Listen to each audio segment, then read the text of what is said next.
Awesome. Come on out, guys. It's time for the review. What's going on, everybody? Hope you're having a good week. I know I am because I'm back with another Gunpla review. Today we're going to be taking a look at everyone's favorite cannon fodder from the After Colony timeline, the high-grade Leo. Now, the Leo came about as the child of the tall geese. They reverse engineered it into baby's first mobile suit so that they could have something that they could mass produce easily, and that the pilots wouldn't get killed in from the excessive G-force due to the acceleration of the tall geese. Equipped with its 105mm rifle, 2 beam sabers, and a shield that can be carried in hand or mounted in lieu of the left shoulder pauldron, the Leo is very versatile and prepared for any situation, as seen with the multiple subtypes that came up throughout the timeline, and that we will see later in the video as well. All in all, the high-grade Leo is a pretty unremarkable snap build. If you want to include the polycaps and the beam saber effect parts, there are a total of 5 runners in the kit.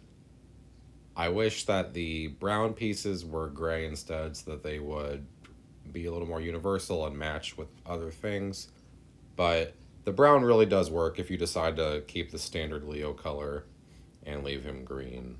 Even with the simplicity theme, there are also no stickers included in this kit, but there is a nice translucent piece for that eye, which is a nice change up from the Mercurius that I reviewed earlier. Now, it wasn't until I started playing SD Gundam G Generation Crossways on the Nintendo Switch that I realized just how many subclasses of Leo units that there are. And keeping in theme with some of the other customs that I have planned, I decided that my inaugural custom Leo would be the Oz Prize Leo, featured in Mobile Suit Gundam Wing G Unit Side Story. This custom features a mostly purple main body with gold accents. The color scheme is very regal and sure to catch the eye. As the source material features gold cuffs on the Leo, but the kit itself does not have a defined cuff area on the wrist, I opted instead to color the inner elbow of the arm gold, as it has a removable piece that I could better control and have less tendency to mess up.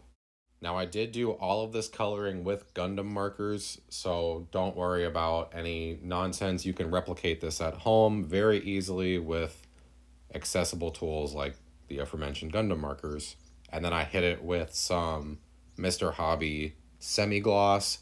I didn't want this to be quite as flat as matte, but I didn't want it to be as in-your-face as my SD Unicorn that I top-coated with straight gloss. And I think this is a really nice balance because you definitely can see that it grips the light very well. It's shiny, but it's not super in-your-face.